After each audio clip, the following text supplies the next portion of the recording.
Azərbaycan idmanında korrupsiya və saxta çempionlar. Bu videoda qeyri-olimpiya idman növləri haqqında danışacağam. Bir idmançı necə çempion olur? Bunu hamımız bilirik. Bəziləri illərlə tər tökür, məşqlərdə can qoyur. Amma sonra nə baş verir?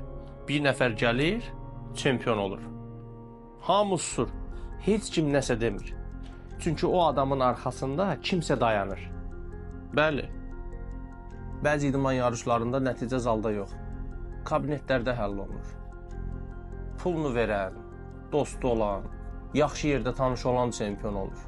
Bu həqiqətdir və bunu danmaq olmaz.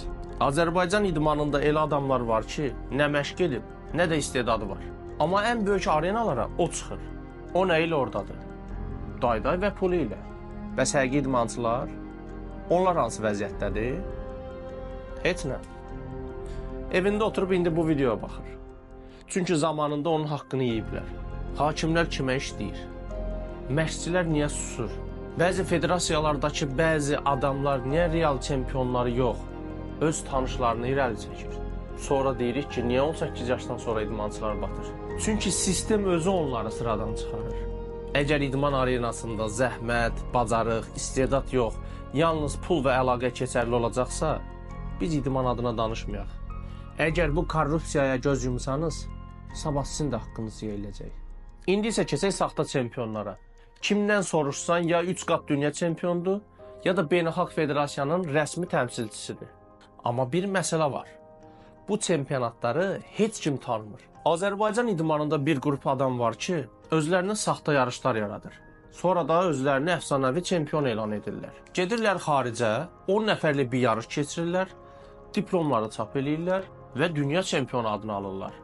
Bunu cəmiyyətə sırayırlar.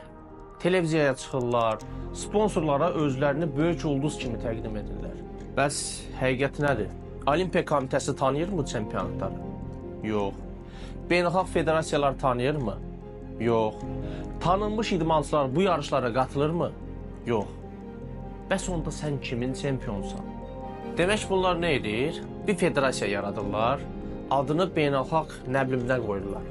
Qəşəng logo düzəldirlər, sonra hər ay bir dünya çempionatı keçirirlər. Dırnaqarası dünya çempionatı. Daha sonra öz tələbələrini dünya çempionu elan edib pul qazanırlar. Saxta yarışlar, saxta medallar, saxta çempionlar. Bu Azərbaycan idmanına vurulan ən böyük zərbədir. Həqiqi idmançılar səssizcə məşq edir, zəhmət çəkir.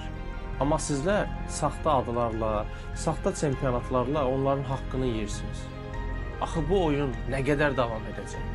İdman uğur istəyir, oyunbazlıq yox.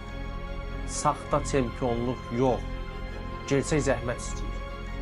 Mən susmayacağam, sən də susma. İdmanda haqqı yeyilənlərin səsi olur. Sonra qayıdırlar, yəni 3 nəfər gedirlər, elə bil metal vururlar. 18 dənə medal boynlarında qayıdırlar. Yəni qardaş, ola bilər kimsə buradan məndən deyir, mən olanı deyirəm də. Yəni valideynləri, müəllimlər 5-10 manat qazanmaq üçün bax qoyun buradan kim baxır və yaxud da. Mən Zahid Nadirov. Haqqı deyən azdır. Amma mən buradayam.